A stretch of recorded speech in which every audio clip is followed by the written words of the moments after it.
United কিংডমে আমরা যাদের মত রাখি। সুতরাং যখনই বাংলাদেশ ভালো থাকে না হয় তখনই আমরা আবার গর্জে উঠি, আমরা আমাদের বাংলাদেশ আমাদের কারণের জন্য আমরা সারা পৃথিবী যাদের অনেকে বলার সুযোগ পৌঁছালাম, তখনই এর বিরুদ্ধে ষড়যন্ত্র শুরু হয়ে গেল নানাভাবে। বিভিন্ন জায়গাতে কিলিং মিশন পরিচালনা করা হলো, ঢাকায়, চট্টগ্রামে এবং আমরা মনে করি যে আমাদের এখন এই জায়গা থেকে নতুন করে চ্যালেঞ্জ যাত্রায় অংশ নিতে হবে। সবাইকে ধন্যবাদ। জয় বাংলা, জয় বাংলা।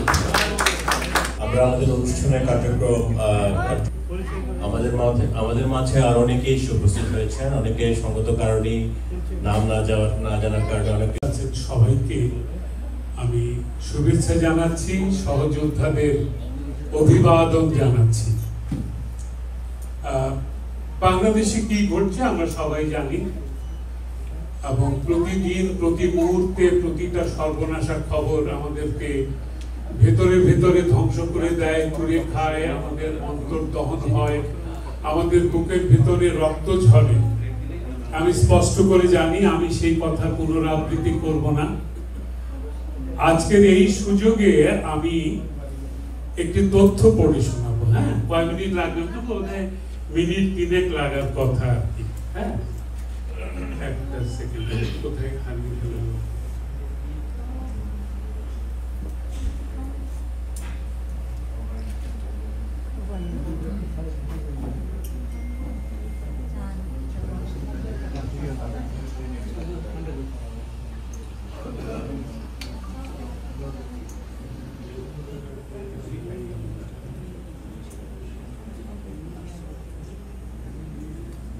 আমাকে just 5 seconds.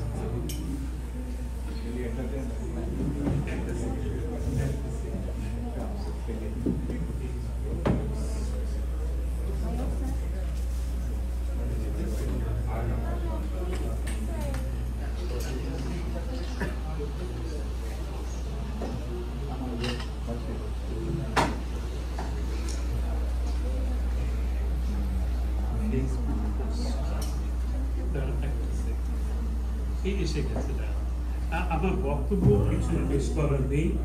আসলে আমরা কিসের ভেতর দিয়ে যাচ্ছি সেটা সবাই জানেন। আরেকটা খবর জানিয়ে রাখি, সেটা হচ্ছে যে আমার বন্ধু বশিরুল হক অত্যন্ত দুঃখ প্রকাশ করে আমাকে কালকে ফোন করেছিল যে তার বড় ভাই, তিনি একজন সশস্ত্র মুক্তিযোদ্ধা, এই প্রবাসী ছিলেন, দেশে ফিরে যাওয়ার পরে অকস্মাৎ হার্ট অ্যাটাক হয়ে মারা যান। তো তিনি মারা যাওয়ার পরে মুক্তিযুদ্ধ মন্ত্রণালয়ে ফোন করে বলা হয়েছিল যে তিনি একজন বীর মুক্তিযোদ্ধা, তাকে যেন রাষ্ট্রীয় সম্মান জানানো হয়। তার জবাব হলো যে না, এইসব ব্যাপার এখন করা যাবে না, এগুলো এখন বন্ধ। আজ বাংলাদেশে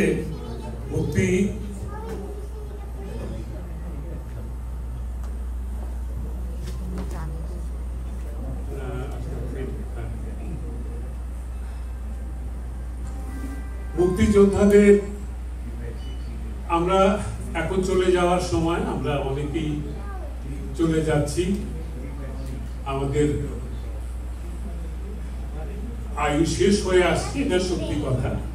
তবে বুকের ভেতরে একটা আশা ছিল যে জীবন সায়ান্নে এসে দেশ আমাদেরকে, জাতি আমাদেরকে আমাদের যুদ্ধের জন্য, আমাদের ত্যাগের জন্য সম্মান জানাবে। সেটি সম্ভবত এখন আর সম্ভব নয় এই তথাকথিত প্রতারক সরকারের মাধ্যমে।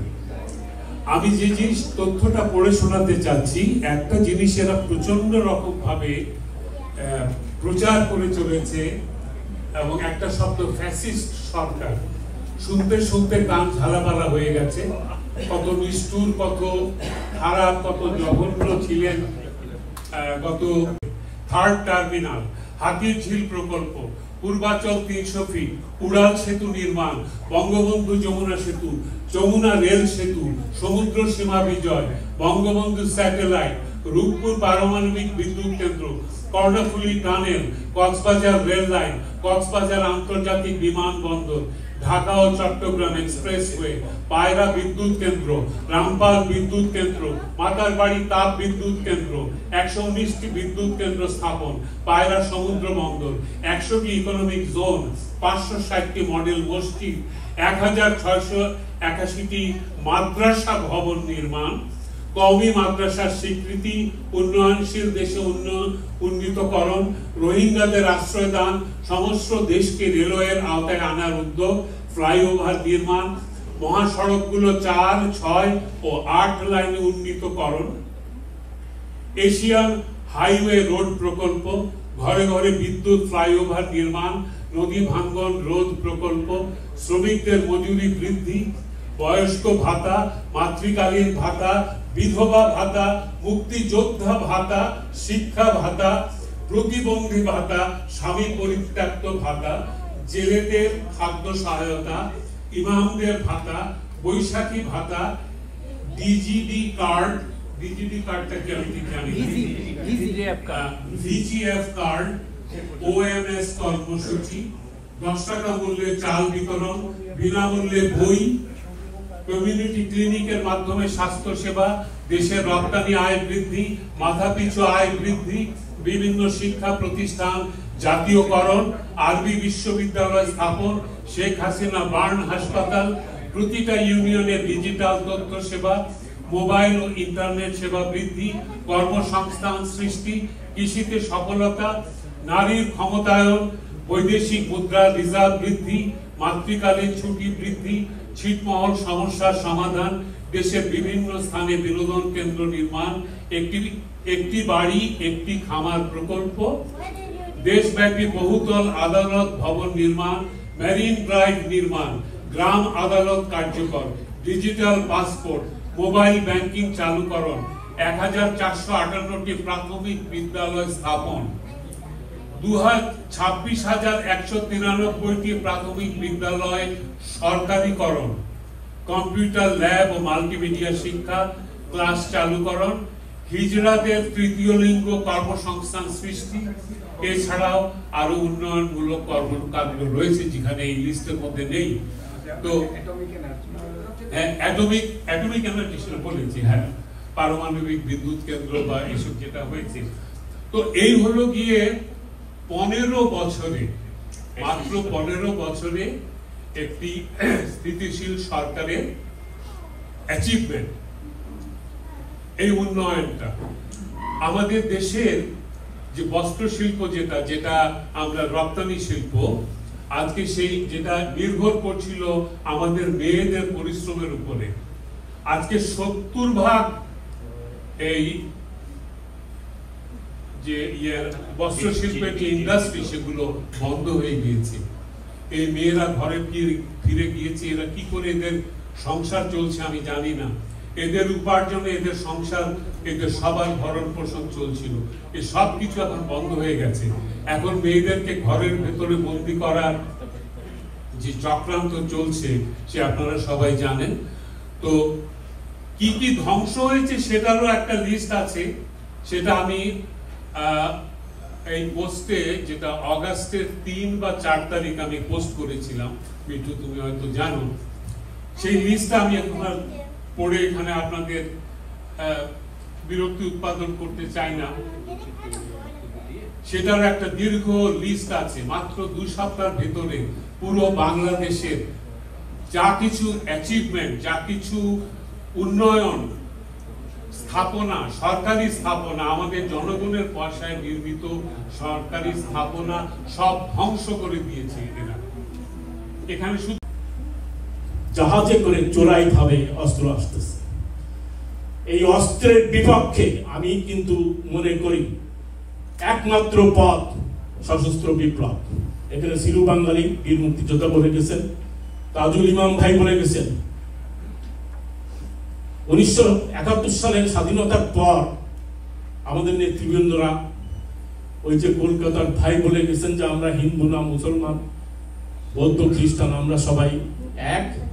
আমি বিশ্বাস করি সবার উপরে মানুষ সত্য, তাহার উপরে নাই। কিন্তু বঙ্গবন্ধু তো এটাই বাস্তবায়ন করতে চাইছিলেন, তার পরিণতি কিন্তু আজকে আমাদের এই চরম খেসারত দিতে হচ্ছে যে ওই রাজাকার আর বদরদেরকে আমরা ক্ষমা করে দিয়েছি। আগামীতে কিন্তু এই ক্ষমা চলবে না। এবং জননেত্রী শেখ হাসিনার প্রতি আমার অনুরোধ থাকবে, সশস্ত্র বিপ্লব ছাড়া বিকল্প কিছু নেই। তারা অস্ত্রধারী, তারা কিন্তু বাংলাদেশ দখল করেছে এবং তারা কিন্তু আমাদেরকে ছাড়বে না। এই কথা স্মরণ করে আপনারা সিদ্ধান্ত নেবেন। আপনাদের সকলকে ধন্যবাদ। জয় বাংলা, জয় বঙ্গবন্ধু। তার বাঙালি তৈমুরকে হারিয়ে দিলে প্রাণ ভিক্ষা বাঙালি। একসাথে অন্তত আমি দেখতে পাচ্ছি এই বিদেশের মাটিতে। আপনাদের সবাইকে জয় বাংলা। জন্য যারা প্রস্তুতি নেবেন সেই আগাম তাদেরকেও শুভেচ্ছা জানিয়ে, কারণ বাংলাদেশটা আবার অবরুদ্ধ হয়ে গেছে। আমরা জানি ৭১-এর পরাজিত শক্তিরা এতদিন পরে তারা আমাদের প্রতি প্রতিশোধ দিচ্ছে। সেটা দীর্ঘদিন তারা চেষ্টা করেছে বিভিন্নভাবে। এবার তারা সফল হয়েছে এই সুদী ইউনুসের মাধ্যমে এবং একটা চক্রান্তের মাধ্যমে, দেশি বিদেশি চক্রান্তের মাধ্যমে। সুতরাং আমি মনে করি আমাদের মুক্তিযুদ্ধ, ৭১-এর যে মুক্তিযুদ্ধ এখনো চলছে, আগামীতেও চলবে। যে পর্যন্ত আমরা বাংলাদেশকে মুক্তিযুদ্ধের আদর্শে অসাম্প্রদায়িক বাংলাদেশ, যে বাংলাদেশের স্বপ্ন আমরা দেখেছিলাম, বাংলাদেশের যে মূল মন্ত্র ছিল সংবিধানের, সেই ধারাগুলি যদি আমরা ফিরে নিয়ে দিতে পারতাম এবং সত্যিকারভাবে প্রয়োগ হতো, তাহলে বাংলাদেশে আজকের এই খনির হ্রাস পালন করতে পারত না।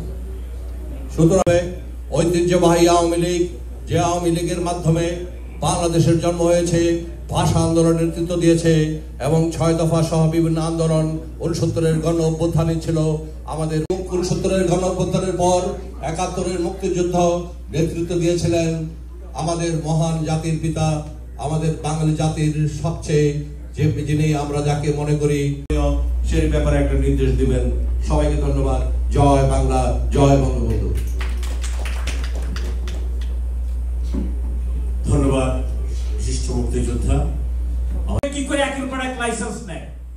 আপনারা দেখেছেন ডিজিটাল ওয়ালেট নামে বিকাশ রকেট নগদের মতো সে নতুন ওয়ালেট চালু করেছে। আপনারা দেখেছেন জনশক্তি রপ্তানির জন্য সে লাইসেন্স নিয়েছে। আন্দোলনে নেমে জয়ী হওয়া যাবে না, আমাদেরকে আর একটা দ্বিতীয় মুক্তিযুদ্ধ শুরু করতে হবে। আমি দাবি জানাই প্রতিটি জেলায় এবং প্রতিটি কনস্টিটিউয়েন্সিতে আপনি দায়িত্ব ভাগ করে যা করণীয়, যেটা করা দরকার সেই সব পদক্ষেপ নেন। আমি বিশদভাবে বলতে চাই না। শহীদ মুক্তিযোদ্ধাদের শ্রদ্ধা জ্ঞাপন করছি, সকল উপস্থিত মুক্তিযোদ্ধা ভাই বোনেরা। বাংলাদেশে তারা যে প্ল্যান নিয়ে এসেছে, যেহেতু পৃথিবীর একমাত্র দেশ যে লিঙ্গুইস্টিক দেশ, যেটা সংস্কৃতি এবং কালচারের মধ্যে একটা দেশ স্বাধীন হয়, এবং তারা এটাকে ধ্বংস করবে, কমপ্লিটলি ধ্বংস করবে। কারণ এটা ধ্বংস না করলে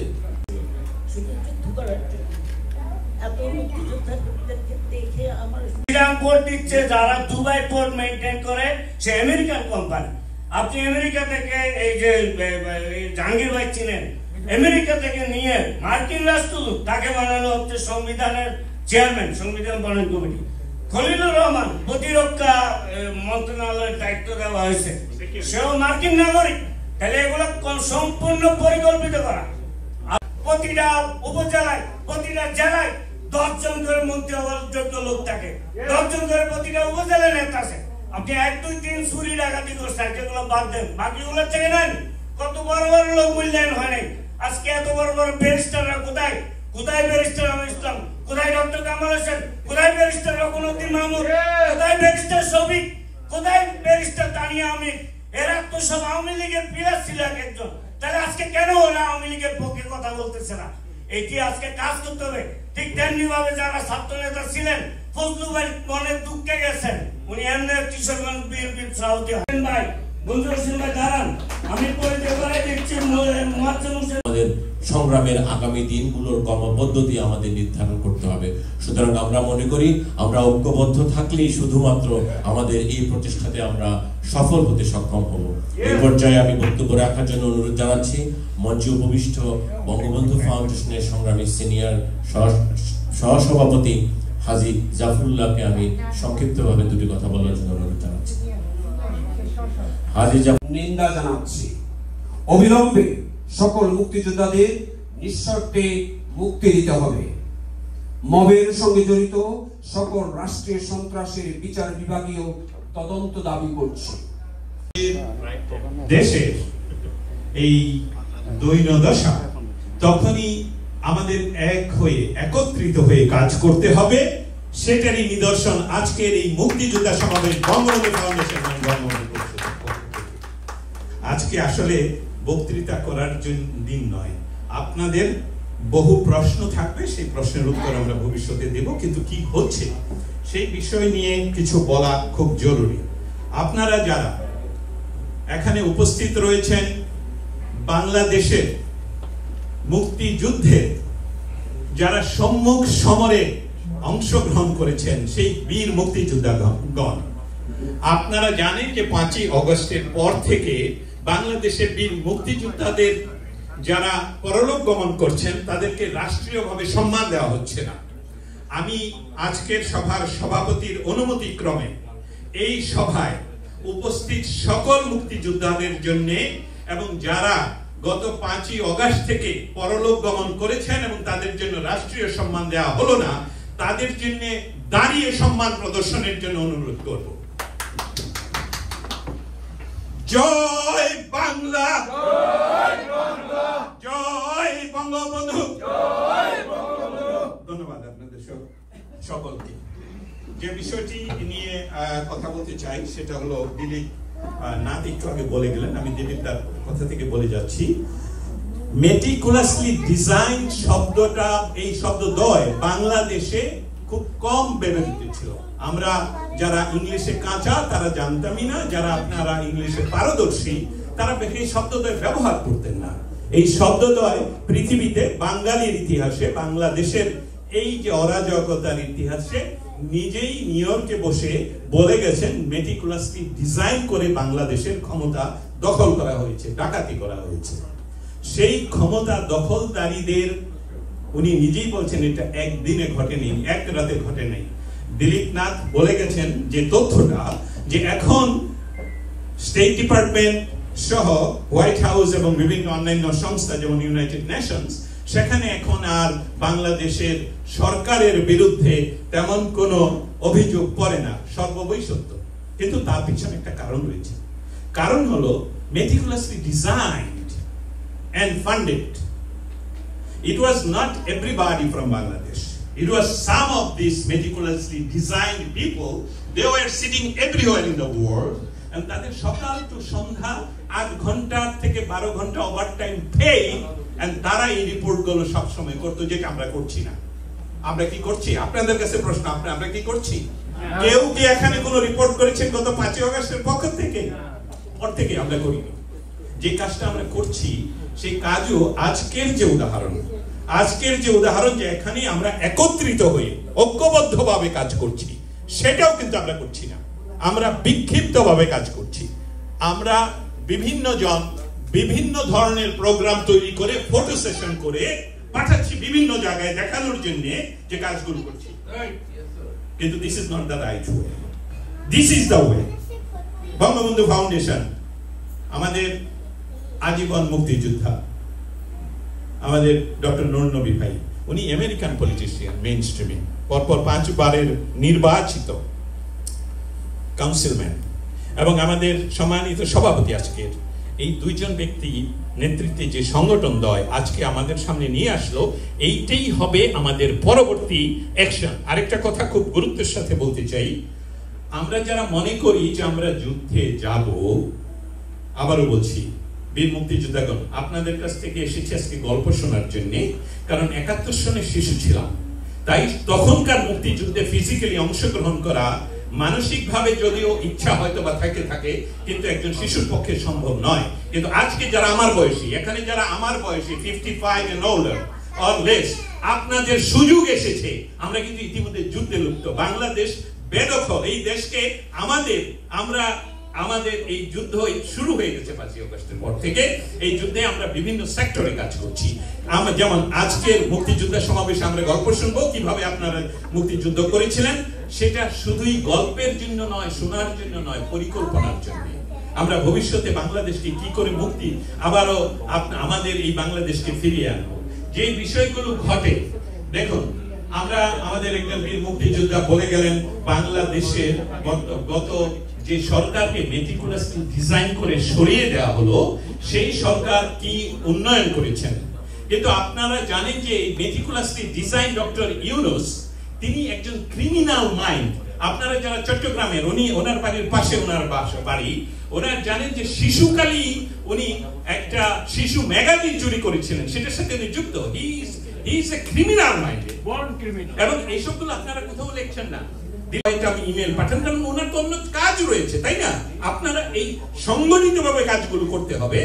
আমাদের সম্মিলিতভাবে প্রত্যেক জায়গা থেকে এই বাংলাদেশে যে অ্যাট্রোসিটি হচ্ছে, হিন্দু নিধন হচ্ছে, আমার অন্যায়ভাবে আওয়ামী লীগ কর্মীদেরকে মারা হচ্ছে, 32 নাম্বারকে গুড়িয়ে দেওয়া হয়েছে। এটা শুধু এটাকে যদি বলেন যে তারপরেও আমরা যুদ্ধে নেই, কথাটা সত্য নয়। আমরা যুদ্ধে লিপ্ত, আমরা ইতিমধ্যে যুদ্ধে আছি। এই যুদ্ধ তখনই শেষ হবে যখন আমরা সম্মিলিতভাবে এই মেটিকুলাসলি ডিজাইন 2018 সন থেকে তারা যেভাবে করে আসলো, state department, white house, United nation, জাতিসংঘের মানবাধিকার কমিশন, সবগুলো জায়গা থেকে আর তো গল্প করার প্রয়োজন নেই। আমরা জানি, আমার প্রশ্নের ভিতর দিয়ে, আমাদের আমরা যে কাজগুলো করি এর ভিতর দিয়ে আমরা জানি ইতিমধ্যে ভলকার তুর্ক উনি নিজে স্বীকার করেছেন। এটা তো ভিডিও তো রয়ে গেছে, উনি স্বীকার করেছেন। বাংলাদেশের আর্মিকে উনি ফোন করে বলছেন, তোমরা যদি এই মানুষকে ঢাকায় আসতে বাধা প্রদান করো তাহলে তোমরা আর শান্তি বাহিনীতে যেতে পারবে না। সশস্ত্র বাহিনী তারা প্রতিশ্রুতিবদ্ধ, তারা শপথ করেছেন বহিঃশত্রুর আক্রমণ থেকে দেশকে রক্ষা করার জন্য। আমাদের বাংলাদেশের 18 কোটি মানুষকে তারা রক্ষা করবে। গণভবন রক্ষা করতে পারলেন না, আমাদের পবিত্র পার্লামেন্ট রক্ষা করতে পারলেন না, আপনারা আপনাদের চাকরি রক্ষা করলেন। এই প্রশ্নগুলো আপনাদেরকে পাঠাতে হবে। আপনার বাড়িতে, আপনার গ্রামে যাদেরকে পিটিয়ে মারা হচ্ছে, পুড়িয়ে মারা হচ্ছে, যাদেরকে মেরে আবার তুলে রাখা হচ্ছে দেখানোর জন্য, বিভৎসতা দেখানোর জন্য, এই কথাগুলো কিন্তু আপনাদের নিজেদেরই প্রতিদিন। আপনারা যারা আমার টেলিফোন নাম্বার জানেন না, ইমেল জানেন না, আমি কিন্তু এটা 5ই অগস্টের পর থেকে সমস্ত সামাজিক মাধ্যমে ওপেন। আমার কাজই হলো আমার কাজ হলো লেখা, আমার কাজ হলো প্রশ্ন করা। এর চেয়ে বেশি কাজ করতে হবে আপনাদের। এই প্রশ্নগুলো করার পর ছড়িয়ে দিতে হবে যে প্রশ্নটা হয়েছিল, এবং তার ভিত্তিতে আপনাদেরকে কাজ করতে হবে। যে বাংলাদেশে আপনার পাড়ায় যে ঘটনাটা ঘটলো, আপনাদের কি মনে আছে যে পিটার হাস ওনাকে কোন ইউনিয়নের কে বলছিল কি যে আমরা হাঁস কেটে খেয়ে ফেলবো, সামথিং লাইক দ্যাট। সেটাও স্টেট ডিপার্টমেন্টে তখনকার তথাকথিত সাংবাদিক উঠেছেন, এবং বাংলাদেশের প্রত্যেকটি পত্রিকা সেটাকে হেডলাইন করেছেন। কিন্তু এই মুহূর্তে যে কথাগুলো আমাদের মুখ থেকে আমরা বলতে পারিনি, সেই কথাগুলো বলি। ডক্টর ইউনূস উনি বাংলাদেশের মানুষকে মেটিকুলাসলি ডিজাইনের অংশ হিসাবে প্রতিশ্রুতি দিয়েছিলেন বা বলেছিলেন যে আমরা এ দেশকে সকল মানুষকে মুক্তি দিব। বাংলাদেশের মানুষের কি মুক্তি উনি দিয়েছেন? দেননি। উনি বলেছেন আপনারা প্রশ্ন করুন, গণমাধ্যম উন্মুক্ত। আমি 30 জন থেকে যারা ফ্যাব্রিকেটেড হত্যা মামলায় আসামি হয়ে জেলে গত 9 মাস 8 মাস ধরে বসে আছেন, সেই কথা বললাম না। 3 দিন আগের ঘটনা জানেন। আমার মতন সাংবাদিক যে স্টেট ডিপার্টমেন্টে প্রশ্ন করলে তারা সহজে গ্রহণ করে উত্তর দেয় ডিপ্লোম্যাটিকলি, কিন্তু বাংলাদেশের 3 জন সাংবাদিককে প্রশ্ন করার ওই মুহূর্তেই তাদের চাকরি বাতিল হয় এবং এক দীপ্ত টিভি বন্ধ হয়ে যায়। তাহলে কোথায় কথা রাখলেন? বাংলাদেশের স্বরাষ্ট্র উপদেষ্টা উনি নিজে বলেন, আমি বলি নাকি যে আমাদের স্টেট ডিপার্টমেন্টের মুখপাত্র যিনি কথা বলেন এখন টেনি ব্রুস, ওনাকে প্রশ্ন করেছিলাম 15 দিন আগে। উনি বলেছিলেন বাংলাদেশে ইলেকশন ম্যাটার্স, আমার ভিডিও দেখতে পারেন। বাংলাদেশে ইলেকশন ম্যাটার্স, বাংলাদেশের ডেমোক্রেসি ম্যাটার্স। এই ডেমোক্রেসি যখন ম্যাটার করে বাংলাদেশে, উনি ইউনাইটেড স্টেটস যখন বলে, আর আমাদের এই অসাংবিধানিক এই কথাটা কিন্তু আমাদের প্রচার করতে হবে। কেউ কিন্তু আমরা সবাই বলি ইলিগাল সরকার। ভাই, ইলিগাল সরকারটা হয় কিভাবে? বাংলাদেশে এখনো একটা সংবিধান বলবৎ। এই সংবিধানের অংশে ওনারা বলছেন যে এই সংবিধান অনুসারে আমরা শপথ করেছি, কিন্তু এই সংবিধানের কোন অনুচ্ছেদে, আমি একজন আইনজীবী নই কিন্তু মাস্টার্স ইন ল, আমি পড়ে দেখেছি সেখানের কোন অনুচ্ছেদে বাংলাদেশের বর্তমান যে সংবিধান যেটা বলবৎ রয়েছে সেই সংবিধানে ইন্টারিম গভর্নমেন্ট নেই। আমার আরেকজন সিনিয়র অ্যাডভোকেট সামনে রয়েছেন, আপনারা যারা আইন শাস্ত্র নিয়ে আপনাদের কাছে প্রশ্ন, এইসব কথাগুলো আপনাদের বলতে হবে যে অথরিটিটা আসে কোত্থেকে, আইন থেকে। আইনের সর্বোচ্চ বই কোনটা? সংবিধান। বাংলাদেশের সংবিধানে তো ইন্টারিম গভর্নমেন্ট নেই। সো আমাদের সংবিধান অনুসারে প্রধানমন্ত্রিত্ব ছেড়ে দিলেও, পদত্যাগ করলেও আরেকজন প্রধানমন্ত্রী শপথ করে প্রধানমন্ত্রিত্ব গ্রহণ না করা পর্যন্ত তিনিই প্রধানমন্ত্রী থাকবেন। এই কথাটা বলেন। কেন বলবেন যে এখনো শেখ হাসিনা প্রধানমন্ত্রী? মানে আমাদের সংবিধান তো স্থগিত হয়। একটি টেকনিক্যালি তারা একটা বিষয় থেকে পিছিয়ে গেছে, সেটা আপনাদের সাথে শেয়ার করতে চাই। সেইটা কি? তারা বিপ্লবী সরকার গঠন করার চেষ্টা করেছিল, তারা বিপ্লবের ঘোষণা দিতে চেষ্টা করেছিল। এটার জন্য আমি দস্তগীর অন্তত পক্ষে অপেক্ষা করেছিলাম, কারণ that was a big chance for us to make প্রবাসী সরকার। কারণ সেখানে একটা বিপ্লব, তারা বলছে বিপ্লবের কিছুই হয়নি। আবার বলে রেখে আপনাকে ভুল বুঝবেন না, জুলাই আগস্টে এটা বিপ্লব হয়নি, এটা ডাকাতি হয়েছে, প্ল্যান ডাকাতি। এখন প্ল্যান ডাকাতরা যদি বলে আমাদেরকে ডাকাতি করতে দিতে হবে, না হলে আমরা তোমাদেরকে মেরে ফেলবো, হ্যাঁ, আমরা এই ঘোষণা দিলাম, এই ঘোষণাপত্র হলেই লেজিটিমেসি হয়ে পড়তো আমাদের ডিক্লেয়ার করা প্রবাসী সরকার। তাদের যে বুদ্ধিদাতা, পয়সা দিয়ে দেয়, তারা বলে সর্বনাশ, তোমরা এটা যদি করো তাহলে ওয়াশিংটন ডিসি হোক, নিউ ইয়র্ক হোক, লন্ডন হোক, বিপ্লবী সরকার গঠন করবে। উদাহরণ দিই, মুজিবনগর সরকারের ইতিহাস আপনারা সবাই জানেন। মুজিবনগর সরকার গঠন করার সাথে সাথে ভুটান এবং ইন্ডিয়া তাকে স্বীকৃতি দেয়। তারপর নির্বাচিত ৭০-এর নির্বাচনের মাধ্যমে সেই নির্বাচিত সরকারের সাথে তারা এগ্রিমেন্ট করে আমাদের স্বাধীনতা সংগ্রামে যৌথ বাহিনী হিসাবে আমাদের সংগ্রাম পরিচালিত হয়। অতএব এই যে তারা মেটিকুলাসলি ডিজাইনের এই অংশে গিয়ে ভুল করলেও তারা পিছিয়ে গেছে। আমাদের যে বিষয়টা ভবিষ্যতে করার সম্ভাবনা রয়েছে, যেটা আপনাদের যদি কোনো প্রশ্ন থাকে, যে প্রশ্নগুলো আমরা করতে পারি না, আমার ফেসবুকে গিয়ে আমার ইমেল পাবেন, আমার টেলিফোন নাম্বার পাবেন। It's open to everyone. কারণ যুদ্ধে যখন রয়েছি, আমার ভয় কি মরণে, উদিচির কাজগুলো করতে হবে। উদিচিকে রাস্তায় নামতে হবে। হ্যাঁ, ফুল খেলবার দিন নয় অদ্য, ধ্বংসের মুখোমুখি আমরা। উদিচির এই কাজগুলো মাঠে নিয়ে কাজ করতে হবে, আমাদের সম্মিলিতভাবে কাজগুলো করতে হবে।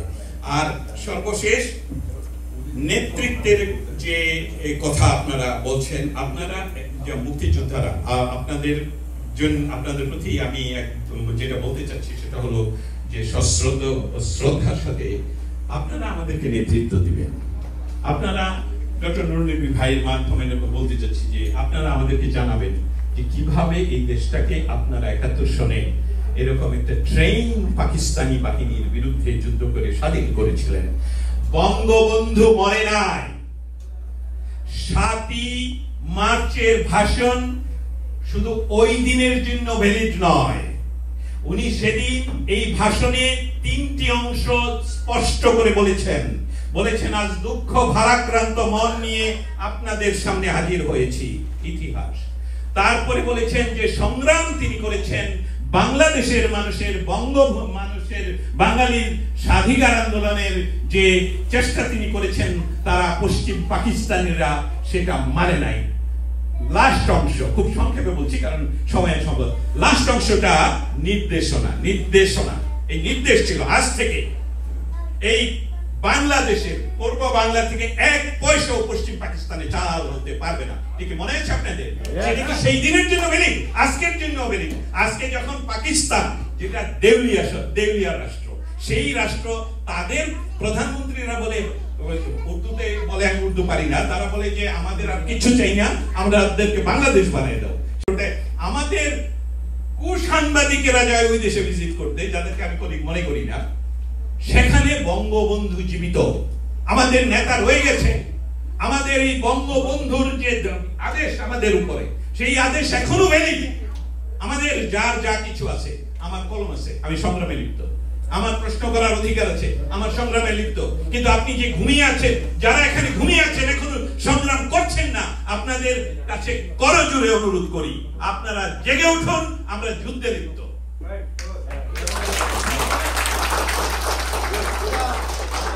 ডক্টর নুরুন নবীকে অবসর দিন, ওনার নেতৃত্বে জেগে উঠুন। আমরা হাতিয়ার নিয়ে যার যা কিছু আছে, আমি বঙ্গবন্ধুকে স্মরণ করে বলছি, আমরা সবাই বলি 1000 বছরের শ্রেষ্ঠ বাঙালি। আরে আরেকজন বাঙালির দেখান নাকি 1000 বছরের আগে শ্রেষ্ঠ ছিল, সর্বকালের সর্বশ্রেষ্ঠ বাঙালি। আগামীকালকে কেউ আরেকজন হোক, আমাদের বঙ্গবন্ধু জীবিত, ধারণ করতে হবে, ধারণ করতে হবে। আমরা জানি যে একটা চেতনাকে ধারণ না করলে করা যায়। স্বাধীনতা সম্পর্কের শক্তি সকলকে আমার আন্তরিক শুভেচ্ছা জানাচ্ছি। আজকে আমি আপনাদের মাঝে কথা বলতে পেরে সত্যি নিজেকে ধন্য মনে করছি, কারণ মুক্তিযুদ্ধ এবং মুক্তিযুদ্ধের বিজয় এটা আমাদের জন্য বিরাট অর্জন।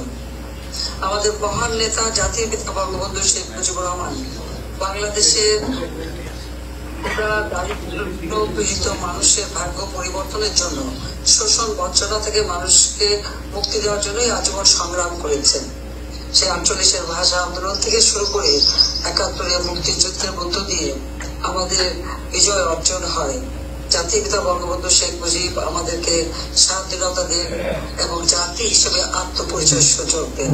কিন্তু আমাদের দুর্ভাগ্য যে 1975 সালে 15ই আগস্ট জাতির পিতা বঙ্গবন্ধু শেখ মুজিবুর রহমানকে হত্যা করার পর থেকে বাংলাদেশে স্বাধীনতার চেতনা, মুক্তিযুদ্ধের আদর্শ একেবারে নস্যাৎ করার চেষ্টা করা হয়েছিল। আপনারা জানেন যে আমার বাবা, মা, ভাই, আমি সবই তো হারিয়েছি। আমরা 2 বোন বেঁচে ছিলাম, বিদেশে ছিলাম। 81 সালে আমি দেশে ফেরার সুযোগ পেয়েছিলাম। আমি দেশে এসে এই যে মুক্তিযুদ্ধের চেতনাকে জাগ্রত করা এবং মুক্তিযোদ্ধাদের খোঁজ খবর নেওয়া আমি নিজে গিয়েছি। যারা আহত মুক্তিযোদ্ধারা ছিল তাদের ওখানে আমি যেতাম এবং তাদের সুখ দুঃখ আমি দেখতাম। সেই সময় বাংলাদেশের সমস্ত ইতিহাসকে বিকৃত করা হয়েছিল এবং এখন একটা ভাব দেখাতো মুক্তিযুদ্ধ করাটাই যেন খুব ভালো কিছু ছিল না, এরকম একটা চেষ্টা করা হয়েছিল। কিন্তু 1996 সালে আওয়ামী লীগ সরকার গঠন করার পর আবার এই মুক্তিযুদ্ধের চেতনা ফিরে আসে।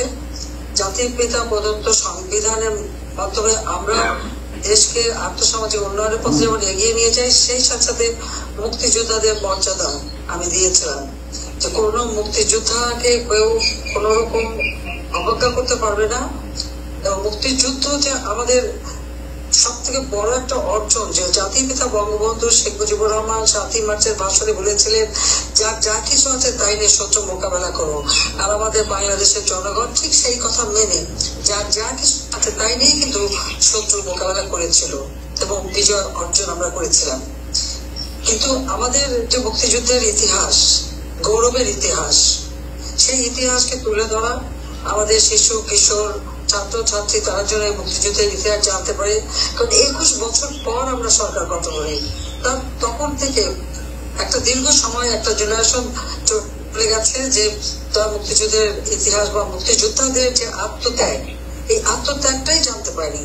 আমাদের মুক্তিযোদ্ধা নারী নির্যাতিতা বোন, তাদের অবদান, গ্রামের পর গ্রাম যে পাকিস্তানি হানাদার বাহিনী আল বদর, রাজাকার, আল শামস বাহিনী করে জ্বালিয়ে পুড়ে ছাড়খার করেছিল। প্রায় 3 কোটি মানুষ গৃহহারা হয়ে যায়, 1 কোটি মানুষ শরণার্থী হিসেবে ভারতে আশ্রয় নেয়। এদের যে বিরাট অবদান রয়েছে, সেই অবদান পর্যন্ত অস্বীকার করা হয়েছিল যখন জিয়া, এরশাদ, খালেদা জিয়া প্রত্যেকের আমলে। আওয়ামী লীগ আসার পর আমরা আবার সেই চেতনাকে ফিরিয়ে আনি, মুক্তিযোদ্ধাদের সম্মান আবার আমরা উচ্চ আসনে নিয়ে যাই। এমনকি কেউ মৃত্যুবরণ করলে তাকে আমরা রাষ্ট্রীয় মর্যাদা দিতাম।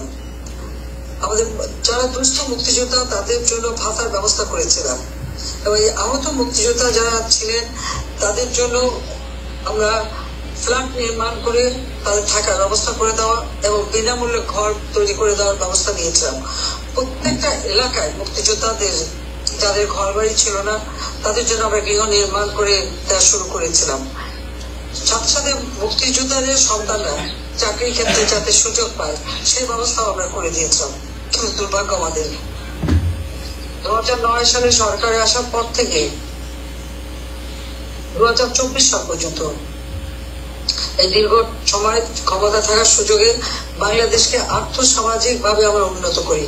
বিশ্ব দরবারে বাংলাদেশ উন্নয়নের রোল মডেল হিসেবে কিন্তু স্বীকৃতি পায়।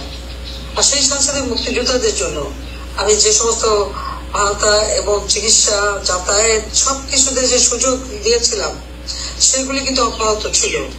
কিন্তু 2024 সালে দুর্ভাগ্য আমাদের যে একটা গভীর চক্রান্ত করে, তো সেটা আপনারা ভালোই করে জানেন যে এটা এখন স্পষ্ট, যখন হিলারি ক্লিন্টন এবং বিল ক্লিন্টন তাদের একটা অনুষ্ঠানে এই জঙ্গি নেতা সুদখোর ইউনূস দাঁড়িয়ে বলে দিয়েছিল যে এই আন্দোলনটা ছিল তার ম্যাটিকুলাসলি ডিজাইন আন্দোলন এবং মাস্টার মাইন্ড দ্বারা পরিচালিত। জনগণ বা ছাত্রদের তেমন কোনো সম্পৃক্তই ছিল না। এটি কি গভীর চক্রান্ত করেছিল সেটাই আপনারা দেখবেন। এবং তারপরে সে যেভাবে একের পর এক মানুষ হত্যা করলো, ছাত্র হত্যা করলো, জ্বালিয়ে পুলিশ সব সরকার করে দিল। আওয়ামী লীগের প্রত্যেকটা নেতা ওই বাড়িঘর জ্বালিয়ে দিয়েছে। আমরা যেখানে প্রত্যেকটা উপজেলায় মুক্তিযোদ্ধা কমপ্লেক্স করি, আমাদের ওই এলাকার মুক্তিযোদ্ধাদের যে অবদান সেই ইতিহাসটা আমাদের শিশু, কিশোর, তরুণ সমাজের কাছে তুলে ধরার ব্যবস্থা করেছিলাম। প্রত্যেকটা প্রতিষ্ঠান ভেঙে দিয়েছে। জাতির পিতার বাসভবন, বঙ্গবন্ধু ভবন, যেটা আমাদের স্মৃতি জাদুঘর হিসেবে প্রতিষ্ঠা করেছিলাম, সেটাকে যেমন ভেঙে প্রথমে আগুন দিয়েছে, তারপরে সেটাকে বুলডোজারতে ভাঙলো। মুক্তিযোদ্ধা জাদুঘর আমি তৈরি করে দেই। মুক্তিযোদ্ধা জাদুঘরে আমাদের মুক্তিযুদ্ধের সকল ইতিহাস সংরক্ষিত ছিল। সেই মুক্তিযোদ্ধা জাদুঘরটাও কিন্তু ধ্বংস করে দিয়েছে। অর্থাৎ মুক্তিযুদ্ধের কোনো চিহ্নই সে এই খনি ইউনূস সে রাখবে না, সেগুলো সে নস্যাৎ করে দিচ্ছে একে একে। এবং মুক্তিযোদ্ধাদের যে সম্মাননা আমরা দিয়েছিলাম, যে মৃত্যুর পরে সম্মান দেওয়া, মৃত্যুর পরে যে সম্মাননা পেতেন, সেটা পর্যন্ত বন্ধ করে দিয়েছে। আপনারা দেখেছেন ইতিমধ্যে আমাদের অনেক আওয়ামী লীগের নেতারা যারা মুক্তিযুদ্ধের সরাসরি অংশগ্রহণ করেছিলেন তারা মৃত্যুবরণ করেছেন, কিন্তু তাদের কিন্তু সেই রাষ্ট্রীয় মর্যাদা দেওয়া হয়নি। এইভাবে চরমভাবে আজকে মুক্তিযোদ্ধাদের অবজ্ঞা করা হচ্ছে। কেন অবজ্ঞা করছে সেটা আমার প্রশ্ন। আজকে সে যুদ্ধাপরাধী, জঙ্গি, সন্ত্রাসী এদের নিয়েই সে রাষ্ট্র পরিচালনা করছে। যে কারণে আজকে যারা পরাজিত শক্তি, যে পাকিস্তানি হানাদার বাহিনীকে আমরা পরাজিত করেছিলাম, আজকে তাদের সাথে এদের ধরন মহরণ আমরা দেখতে পাচ্ছি যে একে একে মুক্তিযুদ্ধের সব স্মৃতিচিহ্নগুলি পর্যন্ত তারা মুছে ফেলার চেষ্টা করছে। আমি অত্যন্ত আনন্দিত যে আপনারা সবাই এক হয়েছে। আমি সেই জন্য আপনাদের ধন্যবাদ জানাই। এবং আমাদেরকে আবার সেই মুক্তিযুদ্ধের চেতনা ফিরিয়ে আনতে হবে। এবং যেভাবে মুক্তিযোদ্ধারা তাদের জীবনে আত্মত্যাগ করেছেন, তখন তরুণ বয়স সবকিছু ছেড়ে দিয়ে ছুটে চলে গেছেন দেশকে শত্রুর হাত থেকে মুক্ত করবার জন্য। এই যে তাদের অবদানটা, এই অবদানটা অস্বীকার করে কিভাবে? আজকে তিনি ক্ষমতায় বসেছেন, যদিও কোনো জনগণের ম্যান্ডেট নেই, কোনো সাংবিধানিক বৈধতা নেই, বলতে গেলে একেবারে ডাকাতি করে ক্ষমতায় এসেছে ইউনূস। ক্ষমতায় বসে তার এত সাহস হয় কি করে যে সে মুক্তিযোদ্ধাদের অবজ্ঞা করবে? এত সাহস হয় কি করে সে মুক্তিযুদ্ধের স্মৃতিচিহ্নগুলি মুছে ফেলবে? এটা তো কখনোই মেনে নেওয়া যায় না। আজকে স্বাধীনতা বিরোধী সেই আলবদর রাজাকার আসামস বাহিনী বানিয়ে যারা বুদ্ধিজীবীদের হত্যা করেছে, গ্রামের পর গ্রাম জ্বালিয়েছে, মা বোনদের তুলে নিয়ে যারা সেই পাকিস্তানি সেনা ক্যাম্পে দিয়েছে, আজকে তাদের রাজত্ব বাংলাদেশে। এর থেকে দুর্ভাগ্য আর কিছু হয় না। যে বাংলাদেশটাকে এত উন্নত করেছিলাম, সেই বাংলাদেশটাকে আজকে ধ্বংস করে দিচ্ছে। আর এখন দেখা যাচ্ছে আমাদের মুক্তিযোদ্ধা, আওয়ামী লীগের নেতা কর্মী, সংখ্যালঘু সম্প্রদায়, সাংবাদিক, আইনজীবী, পেশাজীবী কাউকে ছাড়ছে না। প্রত্যেকের বিরুদ্ধে মিথ্যা মামলা দিয়ে হয়রানি করা, হত্যা মামলা দেওয়া হচ্ছে। এত বেশি হত্যা মামলা, কারণ হত্যা মামলা দিলে জামিন পাবে না, বাসার পরপর বিনা বিচারে বিনা জামিনে তারা পড়ে থাকবে। এবং কারাগার আজকে মুক্ত করে দিয়েছে জঙ্গি সন্ত্রাসীদের জন্য, তারা বেরিয়ে চলে গেছে, তাদেরকে মুক্তি দিয়ে দিয়েছে। আর কারাগার ভরে ফেলেছে আওয়ামী লীগের নেতা কর্মী, 14 দলের নেতা কর্মী, মুক্তিযোদ্ধাদের দ্বারা। এই ধরনের একটা অরাজক পরিস্থিতি সারা দেশে। আমি আপনাদের অনুরোধ করবো যে আপনাদের আত্মত্যাগ এই মুক্তিযোদ্ধাদের আত্মত্যাগেই আমাদের এই বাংলাদেশ। আমাদের লক্ষ্য আমরা সোনার বাংলা গড়ে তুলব, আর সেই লক্ষ্যে কিন্তু আমরা অনেক দূর অগ্রগামী ছিলাম, অনেক অর্জন আমরা করেছিলাম। বাংলাদেশকে 2021 সালে যখন আমরা স্বাধীনতা সুবর্ণ জয়ন্তী এবং জাতির পিতা বঙ্গবন্ধু শেখ মুজিবুর রহমানের জন্ম শতবার্ষিকী উদযাপন করি, তখনই কিন্তু বাংলাদেশ উন্নয়নশীল দেশের মর্যাদা পেয়েছিল। আজকে অর্থনীতিকে এমন ভাবে ধ্বংস করে দিচ্ছে যে আমি চাই না এই অর্জনটা ধরে রাখতে পারবে কিনা। দেশটাকে মনে হয় ইচ্ছাকৃত ভাবে একেবারে ধ্বংসের কিনারায় নিয়ে যে এখন যেটা করছে আরো জঘন্য কাজ। আপনারা কিছুদিন আগে শুনলেন তার পররাষ্ট্র উপদেষ্টা বলেছে যে পার্বত্য চট্টগ্রামের সেই লেখাচড়ি থেকে কক্সবাজার পর্যন্ত ওই বর্ডারের নাকি বাংলাদেশের নিয়ন্ত্রণ নাই। কেন নিয়ন্ত্রণ থাকবে না আবার প্রশ্ন। 2024 সালের 5 আগস্ট পর্যন্ত আমাদের সম্পূর্ণ নিয়ন্ত্রণে ছিল। সেখানে তো সেখানে মিয়ানমারের থেকে প্রায় 11 লক্ষ রোহিঙ্গা আমাদের দেশে আশ্রয় নিয়েছে। আমরা মানবতার খাতিরে তাদের আশ্রয় দিয়েছি, কিন্তু আমরা তো কারোর সাথে ঝগড়া করতে যাইনি, সকলের সাথে বন্ধুত্ব, কারোর সাথে বৈরিতে নয়। এই পররাষ্ট্র নীতি নিয়ে আমরা চলেছিলাম।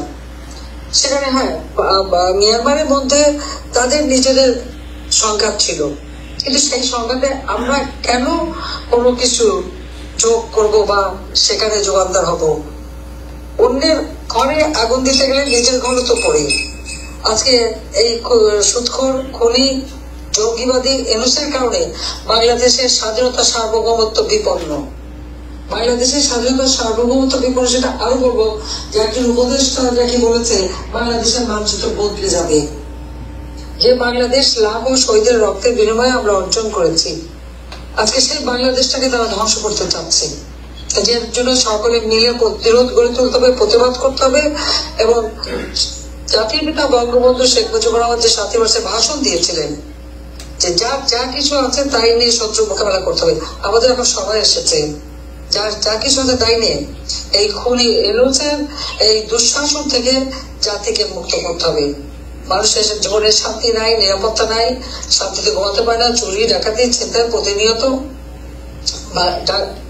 বাংলাদেশের মানুষের জীবনে শান্তি নিরাপত্তা নিশ্চিত করা, আর্থসামাজিক উন্নতি করা এবং 2041 সালের মধ্যে বাংলাদেশকে যে আমরা উন্নত সমৃদ্ধ স্মার্ট বাংলাদেশ গড়ে তুলি, জাতির পিতার স্বপ্ন পূরণ করার যে কর্মসূচি আমরা হাতে নিয়েছিলাম সেটা যেন আমরা বাস্তবায়ন করতে পারি, তার জন্য সবাইকে এক হয়ে কাজ করতে হবে। সব থেকে আগে প্রয়োজন এই সুদখোর খনি এরসার হাত থেকে এবং তার দুঃশাসন থেকে বাংলার মানুষকে মুক্ত করা। আমি আবারও আপনাদেরকে অনুরোধ জানাই যে মুক্তিযুদ্ধের চেতনাকে সমুন্নত করে রেখে আমাদের তরুণ সমাজ যারা ইতিমধ্যে বিভ্রান্ত হয়ে গেছে বা অর্থের কাছে বিক্রি হয়ে গেছে তাদেরকে ফিরিয়ে আনতে হবে। আর যারা বিভ্রান্ত হয়ে জগদীশ্ব এখন অনেকেই বুঝতে পারছে যে তারা ভুল করেছে, এই ভুলের খেসারত এখন জাতি দিচ্ছে, কাজে তাদেরকেও বলবো যে এখন অন্তত চেতনা ফিরে এসেছে, সবাই এক হয়ে এই দুঃশাসনের হাত থেকে দেশকে মুক্ত করেন। আপনাদের সবাইকে ধন্যবাদ। ইনশাআল্লাহ বাংলার মানুষের জয় হবে। জয়।